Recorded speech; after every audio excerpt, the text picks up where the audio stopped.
Eu gostaria de falar nesta manhã sobre o mundo em que Jesus Cristo nasceu. Que tipo de mundo era aquele? O mundo em que Jesus Cristo nasceu.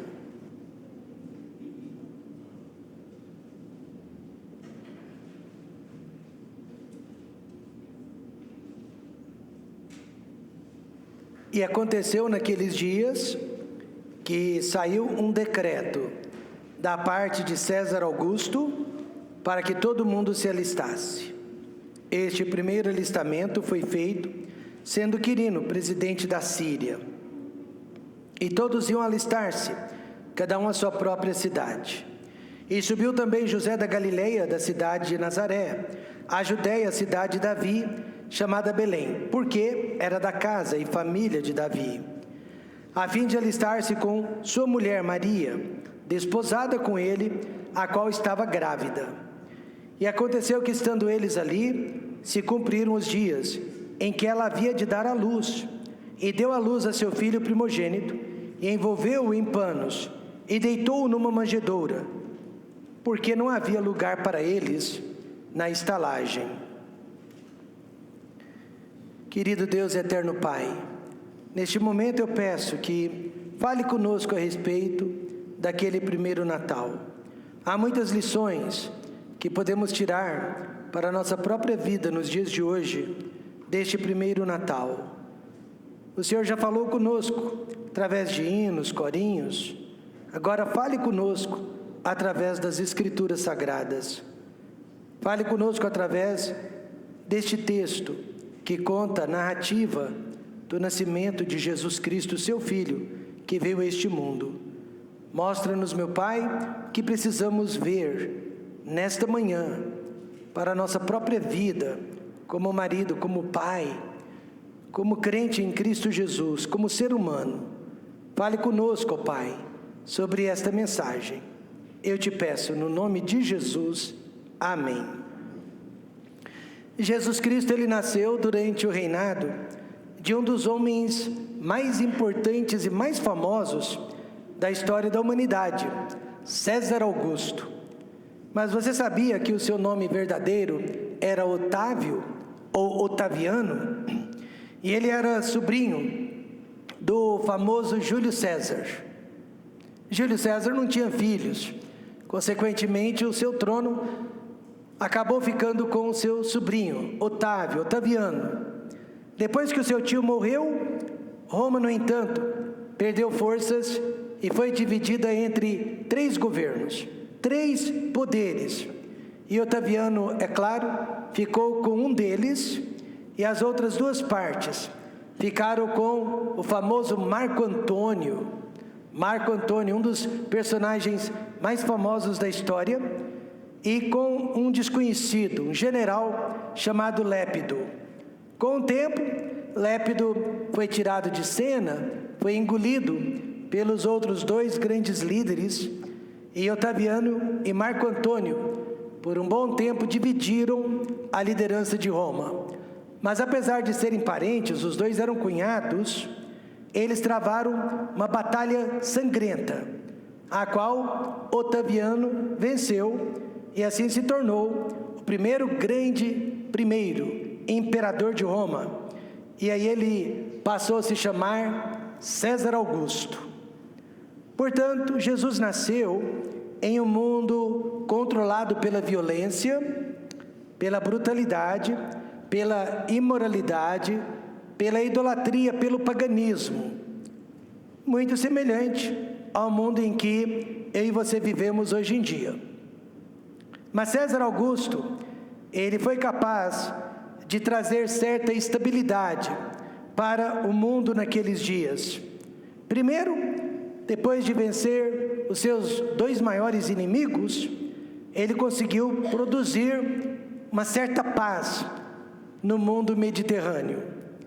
Depois ele fez uma reforma política e administrativa que acabou trazendo prosperidade financeira para o seu império.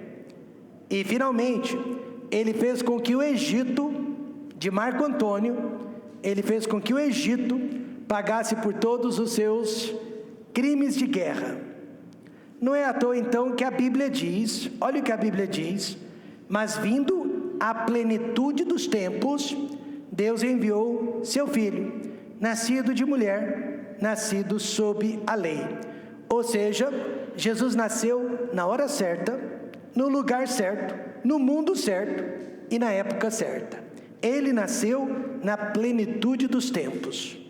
Roma sempre se orgulhou de ter sido uma república, ou seja, uma nação governada pelas leis, onde nenhum homem estaria acima da lei. Mas aí surgiu César Augusto. Ele acabou com tudo isso quando ele exigiu ser um ditador, um imperador, e ele também exigiu ser consagrado, canonizado, santificado. Por isso ele mudou o seu nome de Otaviano para César Augusto, que quer dizer santo, quer dizer sagrado. Ele se tornou o primeiro imperador de Roma. Por causa da fome que havia na época, das guerras, o mundo aceitou de pronto um salvador político, como César Augusto. O mundo continua o mesmo, apenas um pouquinho pior, pois agora, além da bomba atômica, os governos da Terra contam também com a tecnologia para espiar, espionar e acompanhar a vida das pessoas 24 horas por dia. Então, o que aprendemos sobre o mundo através da história de Natal? Nós aprendemos que o mundo se sujeita aos seus líderes. Nós aprendemos que o mundo não tem lugar para Jesus Cristo, nem naquela época e muito menos agora. E o mundo precisa de um verdadeiro Salvador.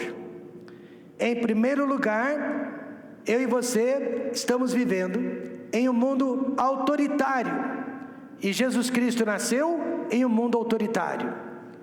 Verso 1 diz: e aconteceu naqueles dias que saiu um decreto, uma ordem da parte de César Augusto, para que todo mundo se alistasse. Só que este alistamento não foi como o do IBGE, para saber o número de habitantes numa certa região, numa certa cidade, num certo estado, ou em todo o país, mas este censo era de uma receita federal, de uma super receita federal, para taxar o maior número possível de pessoas. E o resultado deste censo ainda estava em vigor, mais de 100 anos depois de tão importante que foi. Os livros de história registram. Recentemente, nós vimos, como o mundo consegue ser autoritário e opressor. Pessoas foram presas, pessoas foram algemadas, porque estavam passeando sozinhas ao ar livre durante a quarentena da Covid-19. Outros foram detidos e presos porque estavam andando sozinhos na praia. Pessoas foram multadas porque não estavam usando máscaras, e comércios foram fechados e lacrados. Agora sabemos que a maioria, se não todas essas medidas, em nada ajudou a combater a pandemia. Mas até agora, nenhum governo jamais veio nos pedir desculpas. O mundo sabe ser autoritário, o mundo sabe ser opressor. Por isso Jesus Cristo veio ao mundo.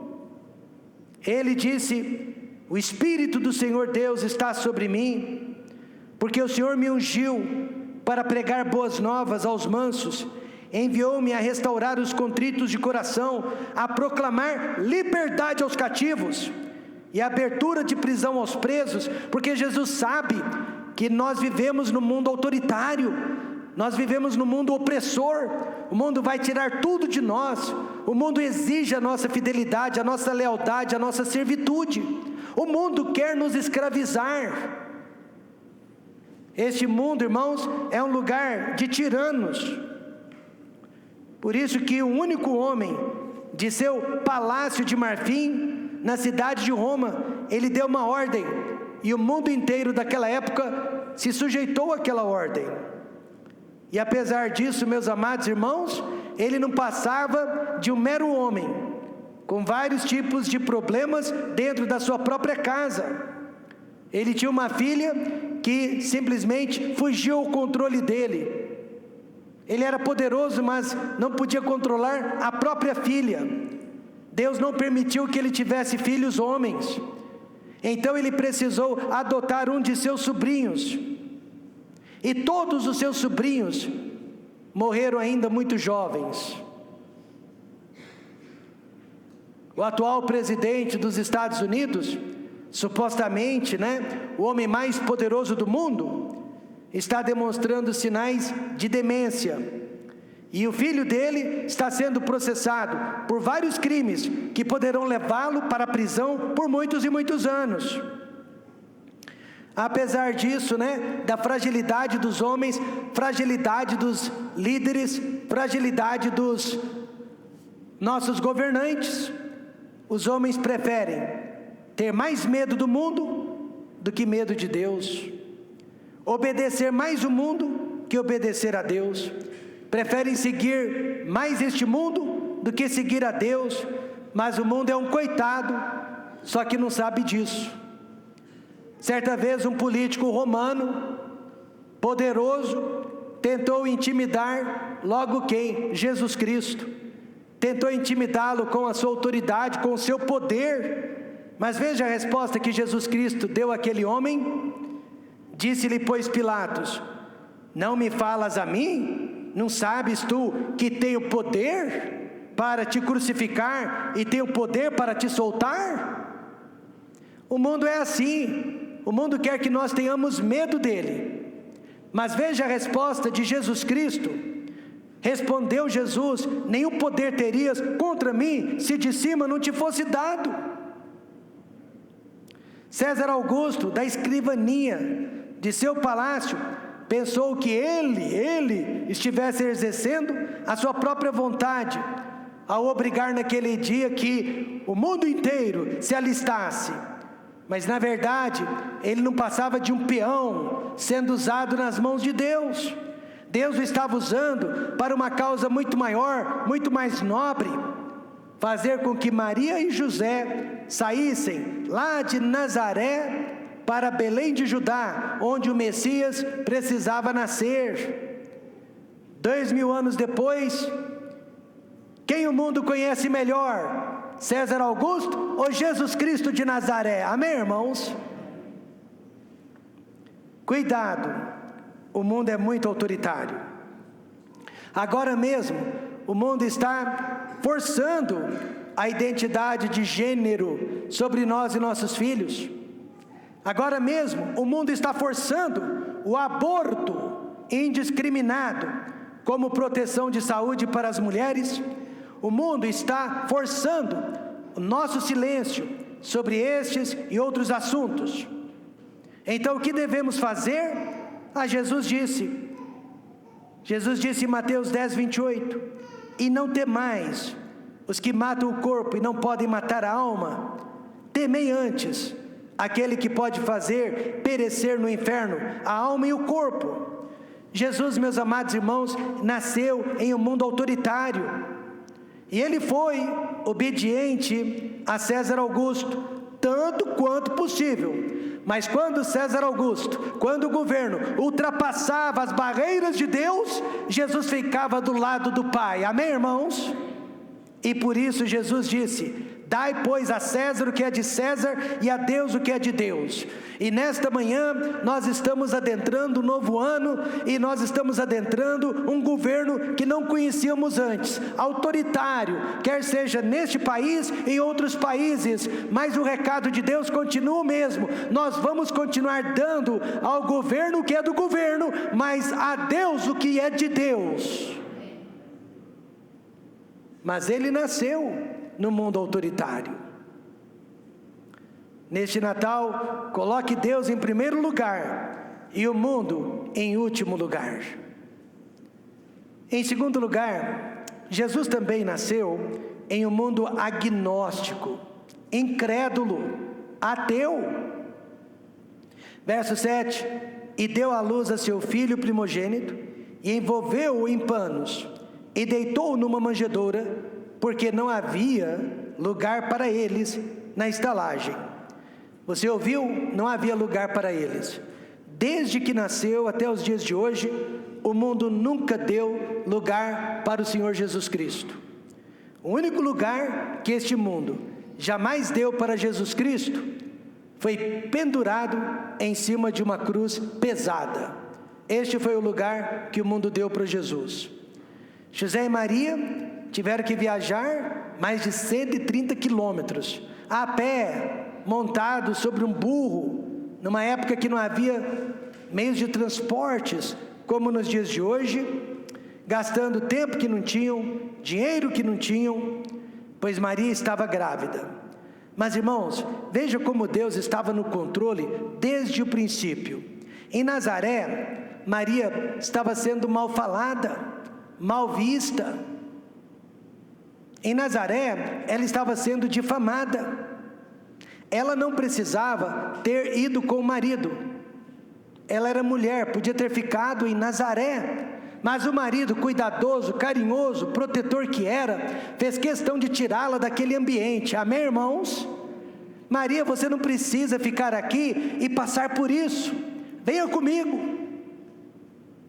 E eles foram juntos para Belém, para que ela pudesse gozar um pouco de paz, um pouco de sossego. E o que aconteceu? E deu à luz a seu filho primogênito. Lucas escreveu da forma como tudo aconteceu, sem alarde, sem festa, sem comemoração, sem decorações, sem propaganda. Irmãos, o reino de Deus finalmente estava entre os homens, mas ninguém se importou. E até mesmo o parto de Maria foi solitário, só ela e José. Só ela e José e mais ninguém, talvez alguns animaizinhos. Como sabemos disso? Porque o texto diz que ela mesma o envolveu em panos, deitou numa manjedoura. Veja que Maria fez tudo sozinha. Então nesta manhã, pense se eu estou errado. O mundo que nunca deu lugar para o Filho de Deus, não merece o nosso amor e muito menos a nossa lealdade. Amém, irmãos? O mundo que nunca deu lugar para Jesus não merece o nosso amor. E eu não estou falando das pessoas, eu estou falando do sistema deste mundo, quer seja político, ou educacional, ou científico. Não merece a nossa lealdade. Aliás, 1 João 2,15 diz: não ameis o mundo, nem o que no mundo há. Se alguém ama o mundo, o amor do Pai não está nele. Quando William, o filho primogênito do rei Charles e da princesa Diana da Inglaterra, nasceu, em menos de 24 horas, o mundo inteiro ficou sabendo. Mas até hoje, mais de 2000 anos depois, há mais de 2 bilhões de seres humanos que ainda não ficaram sabendo da vinda de Jesus Cristo ao mundo, não sabem quem é Jesus Cristo. E mesmo aqueles que já ouviram falar, não se importam. E muitos deles são nossos pais, são nossos avós, são nossos filhos, cônjuges, primos e primas e tios e tias. As roupinhas que Jesus usou eram trapos, panos velhos, e o seu bercinho era um chiqueirinho, era uma manjedoura de onde os animais comiam e bebiam. Mas tudo isso fazia parte do plano eterno de Deus para a nossa salvação. O apóstolo Paulo disse: porque já sabeis a graça de nosso Senhor Jesus Cristo, que sendo rico, por amor de vós se fez pobre, para que pela sua pobreza enriquecesseis. Ninguém poderia ter nascido mais indigente do que Jesus. Ninguém poderia ter nascido mais pobre do que Jesus. Ninguém poderia ter nascido numa situação mais precária que o Senhor Jesus Cristo. O mundo agnóstico, que nunca foi capaz de aceitar Jesus Cristo, mas também um mundo que nunca conseguiu se livrar dele. Amém, irmãos? 2023, do ano Domini do nosso Senhor e Salvador Jesus Cristo. Isso quer dizer que todos os dias, ao datarem as suas sentenças, juízes de todas as cortes do Brasil e do mundo estão sendo obrigados a citarem o ano do nascimento do nosso Senhor e Salvador Jesus Cristo. Amém, irmãos? Não dão lugar para Ele, mas não podem se livrar dele, jamais irão se livrar dele. Amém, irmãos?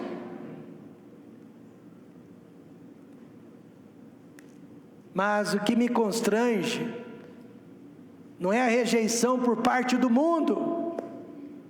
O que me constrange é a frieza por parte dos filhos de Deus. É o descompromisso. Dentre muitos evangélicos que havia na sala de aula, apenas um se levantou para defender Jesus Cristo da boca de um professor ativista, ateu e à toa, que ao invés de ensinar a matéria para a qual ele estava sendo pago, ensinava ideologia política, identidade de gênero. O professor disse para o aluno crente: se eu soltar este ovo e não quebrar, ao cair no chão, o seu Deus existe. Mas se o ovo quebrar, o seu Deus não existe. Aceita o desafio? O aluno crente imediatamente disse: claro que eu aceito, eu concordo, mas antes do senhor soltar o ovo, posso fazer uma oração? O professor disse: claro, faça a oração que você quiser. E perante a classe cheia de alunos, antes disso, seus colegas crentes diziam: seu louco, você vai nos passar vergonha, fique quieto. Mas ele se colocou em pé e começou a sua oração e disse: amado Deus e eterno Pai, o Senhor pode preservar este ovo. Ao cair, ele não vai se quebrar. E imediatamente eu peço para o Senhor matar este professor perante todos os alunos, para que aqui todos saibam que o Senhor existe. Em nome de Jesus, amém. Até hoje, aquele professor não soltou o ovo. Amém, irmãos? No fundo, todos os homens sabem que Deus existe e morrem de medo disso. Inclusive um certo ministro da Justiça, que disse em tom de deboche: sou ateu, graças a Deus. Mas com certeza ele também não soltaria o ovo. Amém, irmãos? Jesus encontrou, irmãos, um mundo assim, autoritário e agnóstico, incrédulo. Mas em terceiro e último lugar, ele encontrou um mundo abandonado. Veja o verso 8. Ora, havia naquela mesma comarca pastores que estavam no campo e guardavam durante as vigílias da noite o seu rebanho. Eu quero falar bastante sobre esses pastores agora, porque eu sou um deles e espero que você seja também. Esses pastores representam a humanidade esquecida e abandonada à sorte. Mas Jesus Cristo, Ele veio justamente para esse tipo de pessoa. Numa noite estranha, sem qualquer aviso prévio, alguém diria: pastor Rômulo, se os pastores estavam no campo, logo não poderia ser inverno. E se não era inverno, portanto Jesus não nasceu no mês de dezembro. Não sei porque as pessoas perdem tempo com isso, mas as pessoas têm curiosidade. Acontece, meus irmãos, que o inverno no Oriente Médio começa justamente no mês de dezembro, e muitas vezes ainda faz muito calor no mês de dezembro, porque é apenas o início do inverno que vai até o mês de março. Então não vale a pena debater se Jesus nasceu em dezembro ou não, mas vale a pena debater: Jesus Cristo nasceu. E de que forma ele encontrou o mundo? Quando ele veio, ele encontrou um mundo segregado, do jeito que estamos fazendo hoje em dia. Nós contra eles, eles contra nós. Recentemente, alguns dias atrás, a prefeita de Boston, em Massachusetts, ela preparou um jantar natalino, mas somente para as pessoas de cor, que trabalhassem para o município. Nenhum branco podia comparecer, só pessoas de cor. E hoje pessoas de cor, na opinião desses ativistas, são todas as pessoas que não se consideram brancas.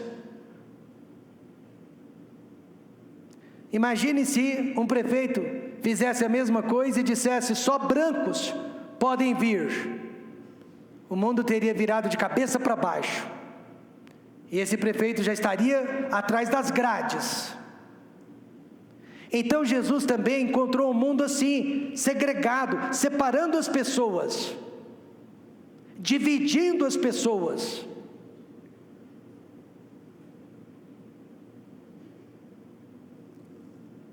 Eis que o anjo do Senhor veio sobre eles, os pastores, e a glória do Senhor os cercou de resplendor, e tiveram grande temor.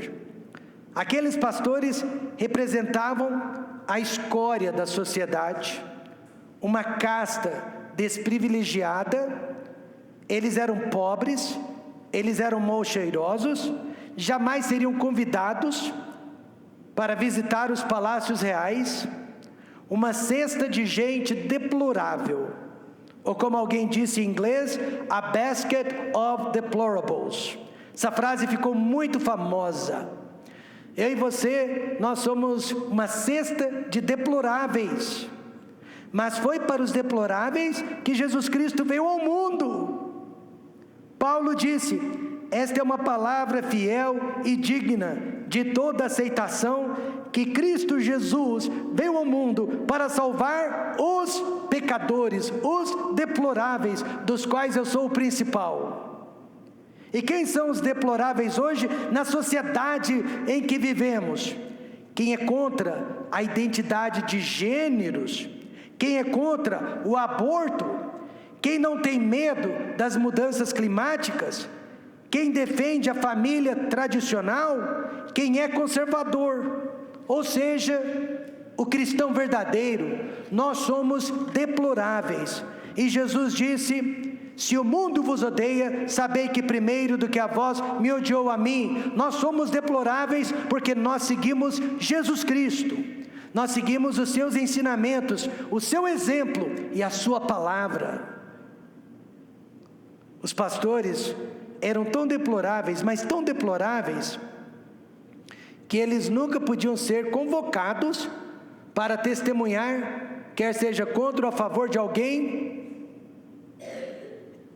em qualquer corte romana. Eles eram proibidos de adentrar uma corte romana. E o mesmo já está acontecendo com os verdadeiros cristãos hoje em dia também. Eles não podem mais ocupar a reitoria de uma universidade ou a comissão dos direitos humanos, porque são considerados conservadores demais e preconceituosos.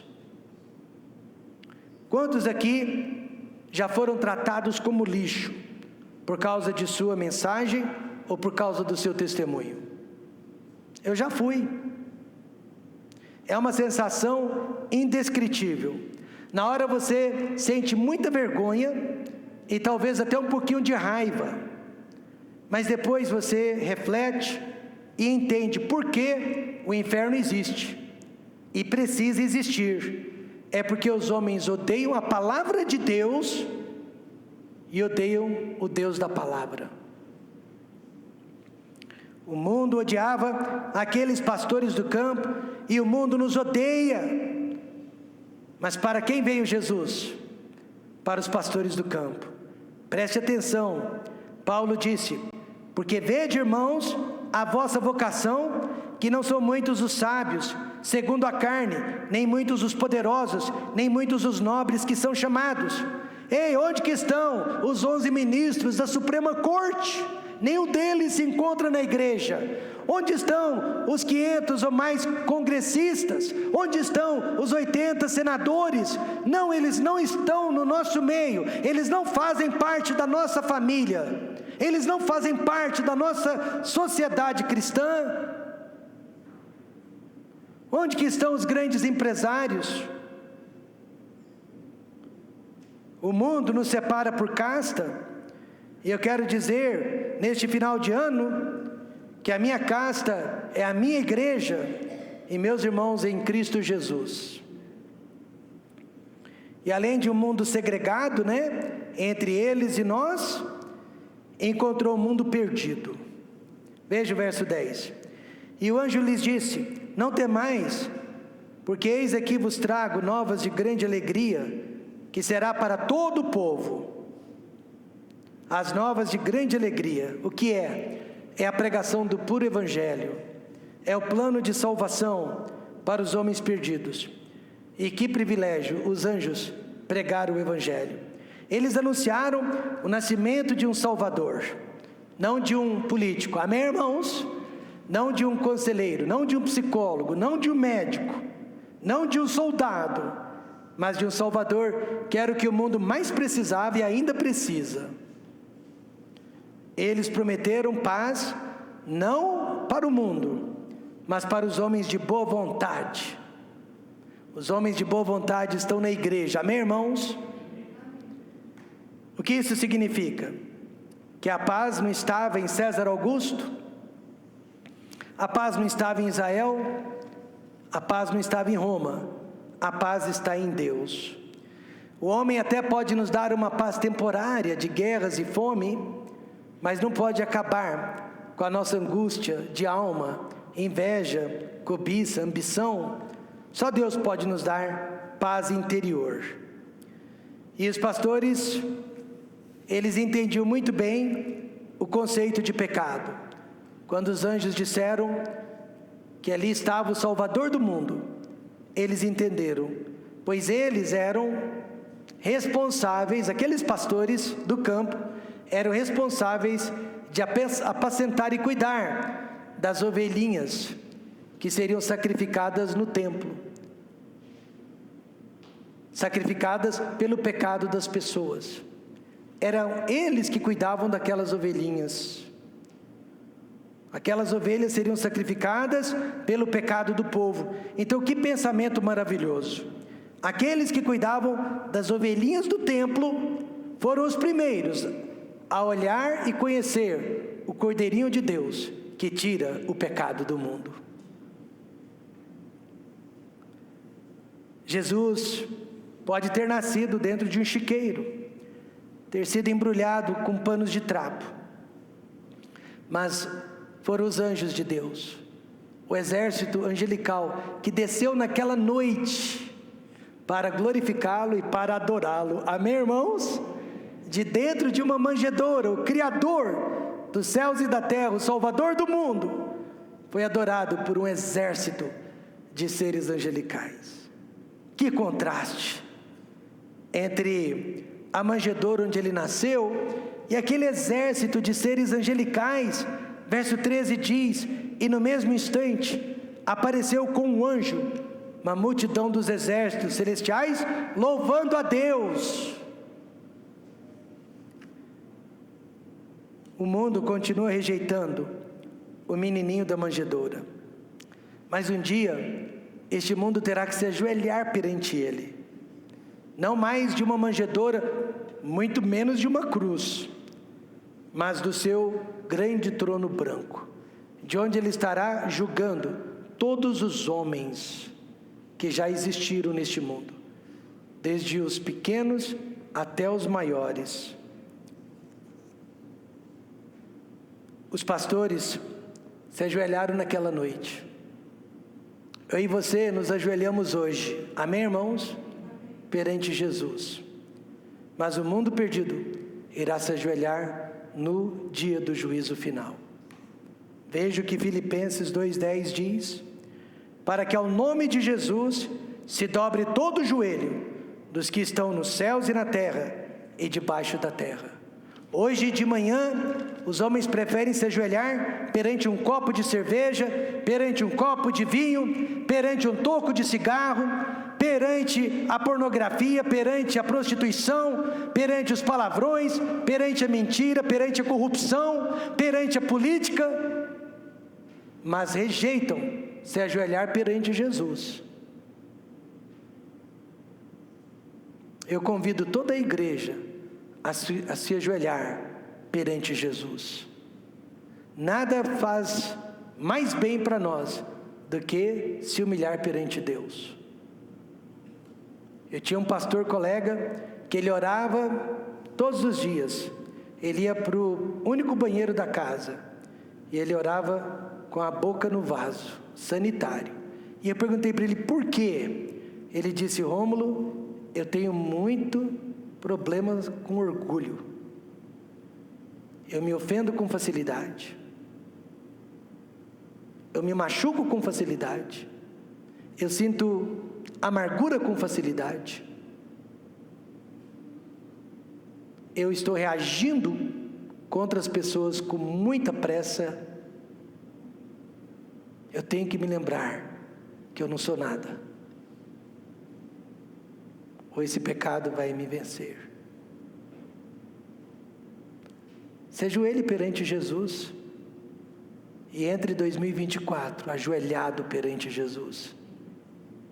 Crucifique a si mesmo na cruz do Calvário, mas melhor, na manjedoura, porque hoje nós estamos falando do Natal.